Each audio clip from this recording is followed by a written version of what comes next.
जाऊ दे, याला इग्नोर वगैरे करते म्हटलं, सोडून देते याला. इथे जेवून ते पाहिलं जाईन म्हटलं नंतर. मग केळीचे पानं तोडायला सुरुवात केली. फायनली केळीचे पानं तोडले. मग मस्त हिला केळं दिलं. ही म्हणे मला दे म्हणे. म्हटलं घे बाई म्हटलं तू. मग मी पण खायला लागले. मस्त येल पाडून केळं खात होते मी. मग हे रस्त्यामध्ये आम्हाला असं पाणी दिसलं, माहिती नाही कशाचं होतं. तर मग गाडी थांबवून तर बघून घेतलं. म्हटलं आता बघून घ्यावा, बघितलं आहे तर. मग रस्त्याने जाताना काकू दिसल्या आम्हाला, कामाला जात होत्या ते वावरात. म्हटलं चला बाय काकू म्हटलं, आताही मला घरी जाऊन कामं करायची आहे. मग आम्हाला रस्त्यात काकडी वगैरे भेटली. ही बघा कशी खात आहे.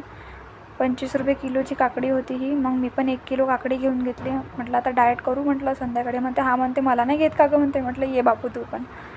मग आम्ही नाश्ता करायला गेलो. भूक लागली तर हे बघा माझी स्माईल डोस्याला बघून मस्त वाटत होती. मला खूप आवडते डोसा. मग घरी आली, काकडी ठेवली फ्रीजमध्ये मग केळीच्या पाण्यात जेवण वगैरे केलं पोटभर. मग कपडे टाकले ओलेले.